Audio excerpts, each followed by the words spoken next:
Asalaamullaahi calaykum waraxmatullaahi wabarakaatu. Aad baan idin salaamayaa saaxiibayaal. Halkan waa channelka xogta dalka ku soo dhawaada qodobada aan idiin soo gudbinayo waxaa ka mid noqonaya ciidamada xoogga dalka Soomaaliya oo gacanta ku soo dhigay doomo ay lahaayeen xarakada Al-Shabaab.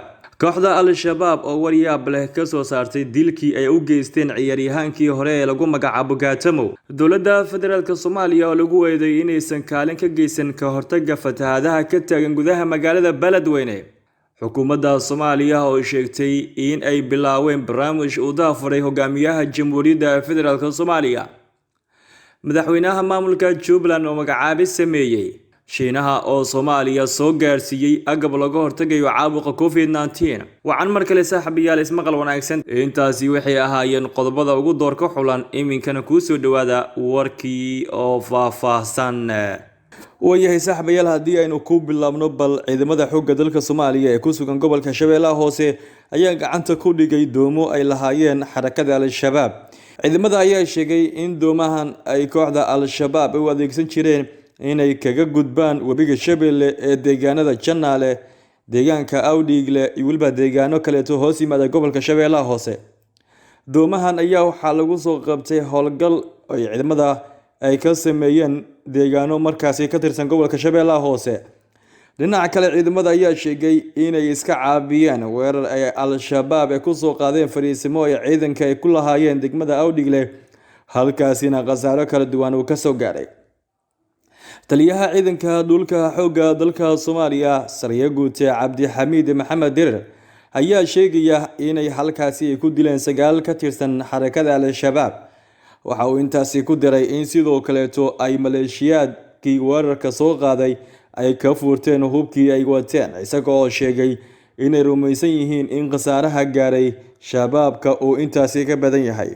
Waayahay saaxiibayaal haddii markan aynu sii eegno xarakada Al-Shabaab ayaa wararka baraha bulshada ay ku faafiyeen waxay ku sheegteen dilkii goolhayihii hore xulka kubadda cagta qaranka Soomaaliya Cabdiweli Colaad Qanyar Allah u naxariistay. Gaatamo ayaa waxa markaasi lagu dhaxdilay masjid ku yaala degmada Afgooye ee gobolka Shabeellaha Hoose, halkaasi oo ay ku weerareen rag hubeysan isagoo oo ku tukanayay salaada taraawiixda ee masaajid ku yaala gudaha degmada Afgooye. Qoraal warbaahinta Al-Shabaab lagu daabacay ayaa lagu sheegay inay howlgal gaar ah ku dileen waxa ay markaasi ugu yeereen sargaal ka tirsan dowladda Federaalka Soomaaliya, inkastoo oo xaqiiqda ay tahay in Gaatamo aanu ka tirsaneen dowladda Soomaaliya.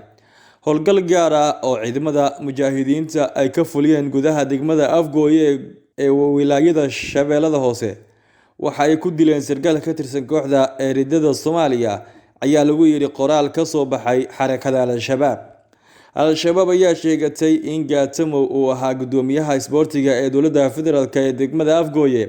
Si kastaba ciyaaraha Soomaaliya iyo xiriirkaba ayaa wax shaqo aan ku lahayn dowladda, waana xiriir ka madax bannaan siyaasadda oo xitaa haddii dowladda ay farageliso horseedi karto ganaax ka yimid xiriirka kubadda cagta ee caalamka FIFA.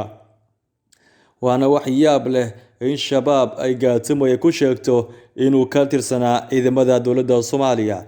Shabaab ayaa inta badan dila dadka markaasi mas'uuliyiinta ama dadka magaca ku leh ee gudaha dalkeena Soomaaliya.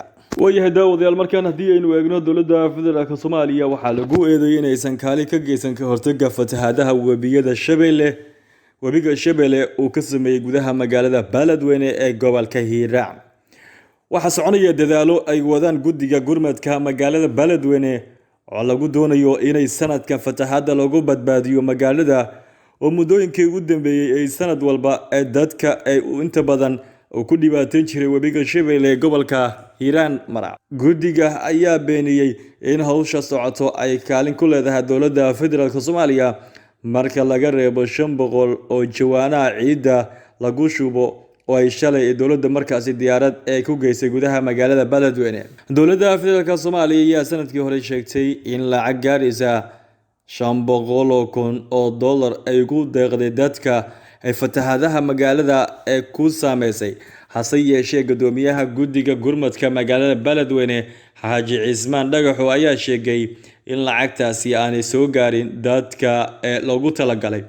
Gudoomiyaha oo la hadlay idaacadda VOA ayaa waxa uu sheegay in dowladda Soomaaliya ay ka gaabisay doorkeeda ha yeeshee ganacsatada iyo waliba qaybaha kale ee bulshada ay wadaan dadaalo ay uga hortagayaan fatahaadaha kala duwan ee ka dhacaya gudaha magaalada Beledweyne. Waxaa jira dhibaatooyin kala duwan oo ay la kulmeen dadka ku nool gudaha magaalada Beledweyne ee gobolka Hiiraan. Dowladda Federaalka Soomaaliya lacag 500,000 oo ay sanadkii hore ugu yaboohday fatahaadaha magaalada Beledweyne ilaa hadda lama hayo ayaa lagu yiri war ka soo baxay mas'uuliyiinta magaalada Beledweyne.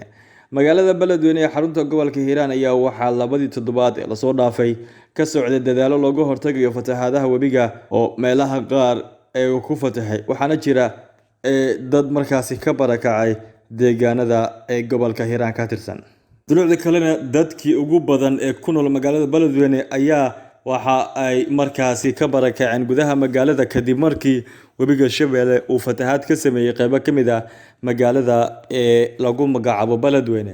Dadka ayaa la sheegay inay aadayeen dhinaca deegaanka Ceel Jaale ee duleedka magaalada Beledweyne si la mid ah sanadkii hore ay ka barakaceen, waxaana jirto cabsi xoogan oo ah in guud ahaan biyaha ay gaaraan gudaha magaalada Beledweyne ee gobolka Hiiraan. Maamulka gobolka Hiiraan kan degmada Beledweyne iyo waliba ganacsatada oo iskaashanaya ayaa maalmahan waday howlo lagu caratuurayo goobaha laga cabsi qabo inuu fatahaad ka sameeyo webiga, waxaana weli socda dadaalo lagu xakameynayo. Dowladda Soomaaliya ayaa wafdi wasiir ah u dirtay magaalada Beledweyne kuwaasi oo qiimeyn markaasi ku sameeyay halka ugu habboon oo biyo xiran lagu sameyn karo oo lagu difaaci karo webiga Shabeelle. oo yahay saaxiibayaal, markan haddii aynu eegno madaxweynaha maamulka Jubbaland Axmed Maxamed Islaam Axmed Madoobe ayaa waxa uu magacaabay guddiga qabanqaabada aaska wasiirkii wasaaradda waxbarashada iyo waliba tacliinta sare ee Jubbaland ee dhawaan ku geeriyooday dalka India.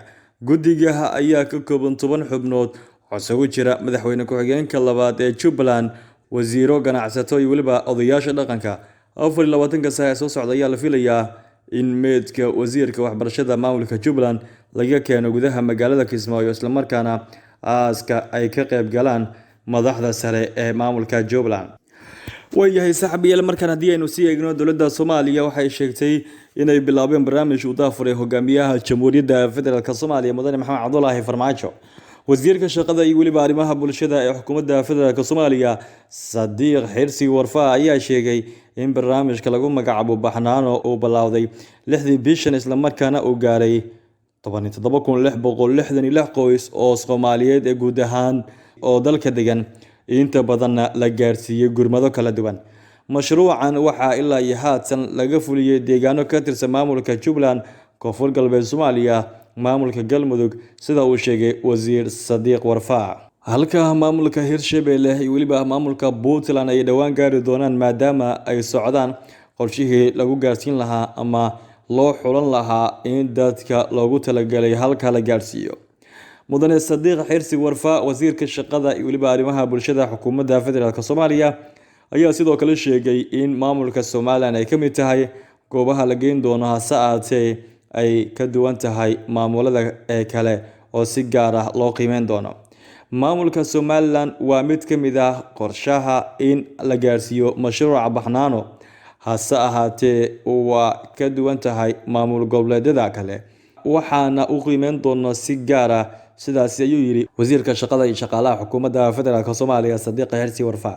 ugu dambeyntii wasiirka ayaa sheegay in mashruucan uu yahay mid ay leedahay dowladda Soomaaliya, waxaana ay ka taageeray Bangiga Adduunka, waxaana bishii September ee sanadkii hore 2019 la soo marsiiyay golaha wasiirada ee xukuumadda Federaalka Soomaaliya, waxaana loogu talagalay in lagu taageero dadka saboolka ah ee markaasi nolosha danyarta ku nool. Madaxweynaha Jamhuuriyadda Federaalka Soomaaliya Mudane Maxamed Cabdullaahi Farmaajo ayaa daafuray 18 bishii Abriil barnaamijka Baxnaano oo taakuleen dhaqaale lagu siinayo qoysaska danyarta ah, iyadoo oo wejiga koowaad ay ka faa'iideysteen 1.3 milyan oo ka mid ah muwaadiniinta Soomaaliyeed ee ku nool gudaha dalka Soomaaliya. waa hagaag saaxiibayaal, markan haddii aynu eegno Shiinaha waxay Soomaaliya gaarsiisay agab laga hortagayo caabuqa COVID-19. Dowladda Soomaaliya waxay gudoontay shixnad labaad ee agab caafimaad oo ay ku deeqday dowladda Shiinaha si looga hortago xanuunka COVID-19. Soomaaliya waxa ay ka gudoontay shixnada labaad oo ka mid ah agabka caafimaad oo ay markaasi u deeqday Shiinaha si looga hortago xanuunka coronavirus iyadoona ka koobneed agabka lagu magacaabo maaskaro, galoofyo, dareeraha gacmaha lagu nadiifiyo, qalabka baarida caafimaadka ee COVID-19 iyo waliba dharka ilaalinta ee lagu ilaalinayo ama lagu hortagayo caabuqa COVID-19. Deeqda caafimaad ee dowladda Shiinaha waxa ay ka qayb tahay xiriirka taariikhiga ah iyo midka saaxiibtinimada ee labada dal ee u dhexeeya. Waxaana la filayaa in gegida diyaaradaha caalamiga ah ee Aadan Cabdulle Cismaan ee magaalada Muqdisho ay caga dhigtaan duulimaadyo kale oo sida markaasi gargaar caafimaad. War-saxaafadeed ka soo baxay wasaaradda arrimaha dibadda ayaa waxaa lagu yiri Soomaaliya waxa ay u mahadcelinaysaa dowladda iyo waliba dadka Jamhuuriyadda Shacbiga Shiinaha, waxa ay bogaadinaysaa wadajirka iyo waliba isu socodka dowladda Soomaaliya. Wasaaradda caafimaadka iyo waliba daryeelka bulshada ayaa diiwaangelisay tan iyo 16 Maarso dad gaaraya 928 bukaan oo uu soo ritay xanuunka coronavirus oo ay ka mid yihiin 106 ruux oo markaasi bogsatay halka 4 kalena ay u geeriyoodeen caabuqa safmarka ah ee COVID-19. guud ahaan saaxiibayaal warkii aad kala socoteen channelka xogta dalka waana geynta anigoo Cabdirashiid Ibraahim Cali ayaa aad la socodsiinayay saaxiibayaal. waxaan idinka codsanayaa inaad channelka subscribe gareysaan, laaga dhahdaan si uu idin soo gaaro muuqaaladii ugu dambeeyay. saaxiibayaal nooli kulanti